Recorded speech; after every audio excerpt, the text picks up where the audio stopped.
Association, personnalité, sportif, entreprise. Le forum, c'est sur Fréquence 8. Bonjour, vous écoutez Fréquence 8. Aujourd'hui, nous recevons Paul-Antoine Rançon, président de l'association Braise e-sport. Comment allez-vous ? Ça va très bien, et toi ? Ça va très bien, merci de demander. Aujourd'hui, on va parler de votre association dans le milieu de l'e-sport. Et justement, est-ce que vous pouvez nous expliquer ce qu'est l'e-sport pour les personnes qui nous écoutent ? Alors l'e-sport, c'est la pratique compétitive du jeu vidéo. C'est comme on pourrait pratiquer le rugby, le foot, les échecs, n'importe quoi qui permet de départager les gens. C'est le fait d'apporter de la compétition dans le jeu vidéo. Donc vous êtes une association dans ce milieu-là. Et comment vous est venue cette idée de cette association dans le milieu de l'e-sport ? Alors en fait, là-dessus, c'est il y a quelques années, environ 4 ans, un petit peu plus même, on s'est réunis dans un bar e-sport avec plusieurs copains et on était tous fans du jeu Overwatch et on a décidé de faire une équipe là-dessus parce qu'on avait envie de progresser, on avait envie de s'amuser ensemble et de régulièrement jouer ensemble. Donc ça a été la première équipe. Sur le même principe, 1 an plus tard, il y a eu une autre équipe qui s'est formée. Et autour de tout ça, il y a eu des remplaçants, il y a eu des coachs, des managers, même des supporters, toute une vie qui s'est créée autour de ces 2 équipes, ce qui a donné l'association Braise e-sport par la suite. C'est vraiment sur l'impulsion de ces 2 équipes que ça s'est créé. C'est super, parce qu'on aura l'occasion d'y revenir un peu plus tard dans l'interview. Mais quel est le but de votre association ? C'est de mettre plus en avant l'e-sport ou plus le côté équipe ? Alors, pour le coup, l'association, elle opère sur trois plans différents. Le but global, c'est vraiment de développer l'e-sport de manière générale.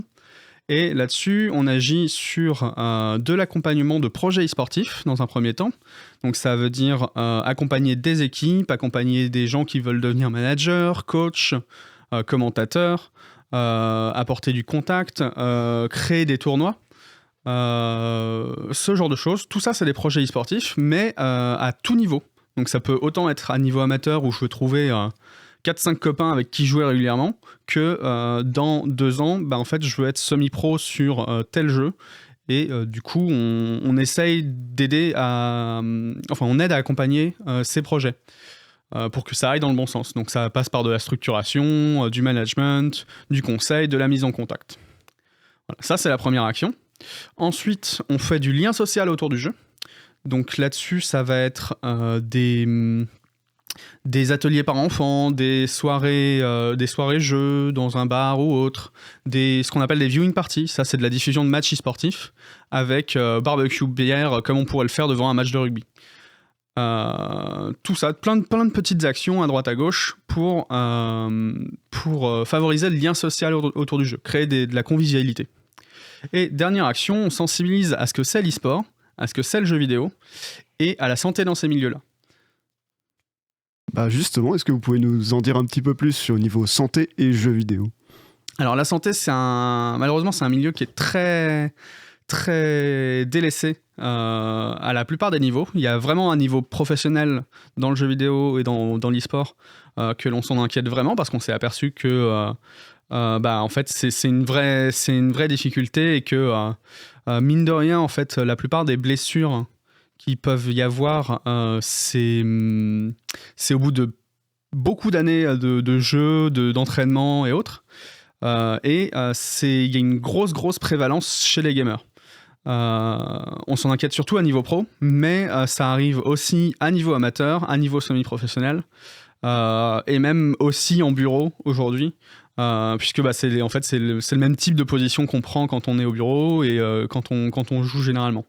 Donc ça, en fait, on a dans nos opérations de sensibilisation et de lien social autour du jeu, on a remarqué que en fait, c'était une inquiétude non seulement des joueurs, mais aussi de leurs proches. Et on a souhaité répondre à ces questions pour rassurer tout le monde et que derrière ça, le jeu ne devienne pas un souci. Voilà, parce qu'en fait, le jeu n'est pas une mauvaise chose en soi. Faut juste le faire de la bonne façon. Ok. Donc prévention santé un petit peu autour du coup des écrans, des yeux, de la posture aussi sur la chaise aussi gaming. Et du coup, vous travaillez avec des événements ou tournois locaux ? Des événements locaux, oui, on en fait quelques-uns. Je peux pas citer ceux qu'on va faire bientôt. Parce que ils ont pas encore commencé leur communication ou autre, donc là c'est un peu délicat. Je vais pas faire leur communication et briser leur plan, mais pour le coup, sur l'année passée, on a fait par exemple l'Arwa Sonic Cup, qui était un tournoi de FIFA intercommunal sur Saint-Jacques-de-la-Lande. On a fait quoi d'autre ? On a fait un petit tournoi qui s'appelait Time to Play, qui était en maison de quartier à Maurepas.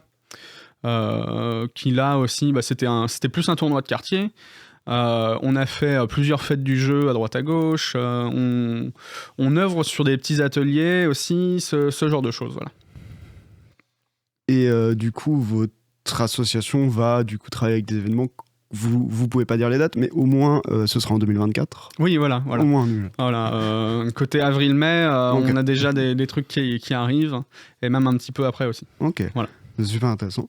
Et du coup, on va faire une petite pause musicale en s'écouchant Oshi, Mauvais Rêve. On se retrouve juste après avec du coup Paul-Antoine Rançon pour continuer à parler de votre association Braise eSport. A tout de suite sur Fréquence 8. De retour sur Fréquence 8, on vient de s'écouter Oshi, Mauvais Rêve, et nous sommes toujours avec Paul-Antoine Rançon pour parler de votre association Braise eSport. Et je voulais savoir comment on qualifie un jeu de eSport. Alors un jeu e-sportif, c'est un peu délicat parce qu'il y a parfois des jeux qui sont considérés comme e-sport qui ne le sont pas malheureusement, mais ça c'est un autre débat. Mais en fait un jeu e-sportif, faut que dans un premier temps on puisse départager les personnes qui y jouent, qu'il y ait une manière de faire de l'opposition, donc que ce soit par exemple des points de vie sur des personnages, que ça soit avec un système de points, que ça soit parfois même avec un système de temps. En ce sens-là, par exemple, on oublie souvent le speedrun dans la notion d'e-sport, mais c'est de l'e-sport en fait. Voilà. Le speedrun, je précise que c'est le principe de finir un jeu vidéo le plus rapidement possible, que ce soit catégorisé ou juste linéaire, donc le jeu en entier. Voilà. Donc par exemple le speedrun, oui, c'est de l'e-sport. En fait, qui est une manière de départager les gens là-dessus. Faut que ce soit équitable, qu'il n'y ait pas de déséquilibre. Faut que ça ait besoin d'entraînement. Donc que ce soit un peu physique, mental, ce genre de choses, qu'il y ait des connaissances à apprendre pour pouvoir bien fonctionner dans le jeu et au final surpasser son adversaire. Et dernier point, il ne faut pas que ça soit régi au hasard. Faut pas qu'il y ait de jet de dés, qu'il y ait de tirage de cartes qui vont vous avantager plus qu'un autre ou ce genre de choses en fait. Et c'est là-dessus où il y a beaucoup de débats sur certains jeux, c'est qu'il y a une petite part de hasard et du coup, est-ce que ça arrive quoi ? Est-ce que c'est un jeu e-sport ? Voilà, ces règles-là, c'est les mêmes règles qui sont appliquées pour les sports aux Jeux Olympiques en fait. On a décidé de se baser là-dessus parce que typiquement en fait ça légitime complètement en fait l'e-sport sur beaucoup de jeux et la pratique qui est faite derrière. C'est les mêmes règles qu'aux Jeux Olympiques, donc il n'y a pas de raison de ne pas considérer l'e-sport comme un sport. Bien sûr. C'est un débat vraiment depuis quand même quelques années déjà. Est-ce que l'e-sport est un sport ? Mais justement, si l'e-sport est un sport, dit équipe e-sport, et les membres de votre association ou votre association ont-ils des équipes e-sport ou des membres sont dans des équipes e-sport ? Alors comme je le disais un peu plus tôt, on accompagne des projets. Et en ce sens-là, actuellement, on a plusieurs équipes. On en a 2 sur Overwatch 2. On en a une sur Valorant, une sur League of Legends et on a aussi un projet sur Street Fighter 6. Voilà, donc ça c'est les équipes actuelles. Après on en a eu aussi sur d'autres jeux, parfois un peu plus nombreuses, parfois un peu moins. Voilà. Donc ça peut être aussi Rocket League, par exemple. League of Legends. Fortnite aussi. Donc, Voilà, en fait, on n'est vraiment pas fermé au jeu en question. C'est à partir du moment où il y a une personne qui vient nous voir, qui a un projet qui a l'air sérieux, qui a des objectifs, qui dans le sens où sérieux dans le sens où la personne est en phase avec ses objectifs. Eh bien, nous, on va aider à ce que ça se mette en place. Et est-ce qu'il y a des conditions spécifiques ou jouer à des jeux forcément e-sport pour rejoindre votre association ? Alors pas spécialement, non. Comme je l'ai dit un petit peu plus tôt, on fait aussi du lien social autour du jeu. Donc en fait, si je veux juste trouver des gens avec qui jouer régulièrement, c'est facile en fait. Il y a aucun souci là-dessus. Après, si on a une dynamique e-sportive, là il y a pas. Enfin, comme je disais, faut qu'on en discute, faut qu'il y ait un peu de sérieux en phase avec les objectifs. Et un objectif, ça peut être n'importe quoi, hein, comme je disais un peu plus tôt. Ça peut autant être je veux être semi-professionnel d'ici 2 ans. Et donc là, on va engager ce qu'on peut et dans la structuration et ce genre de choses, ça va être vraiment beaucoup d'entraînement par semaine, ça va être un encadrement qu'il va falloir mettre en place, une rigueur de la part des joueurs. Mais si c'est un projet, je veux juste trouver des gens de tel niveau, je sais pas, je dis bronze, argent, qui sont souvent les paliers de rang qu'il peut y avoir dans le jeu vidéo. Si je veux trouver des gens qui sont au même niveau que moi, avec qui je veux jouer régulièrement, sans particulièrement d'objectifs e-sport, ça reste un projet et ça reste quelque chose qu'on peut aider. Voilà, tout simplement. Donc pas forcément avoir envie de projet, besoin de projet, ou forcément être du coup dans une catégorie e-sport pour rejoindre votre association. Et du coup, pour les intéresser, comment faire pour rejoindre votre association ? Alors tout simplement nous contacter via Twitter.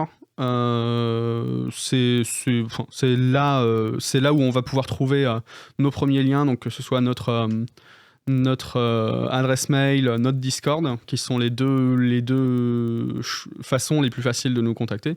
Mais via Twitter, on est présent aussi et on peut tout simplement vous relayer vers les bonnes personnes, quoi, tout simplement. Donc le Twitter, Braise eSport, tout simplement.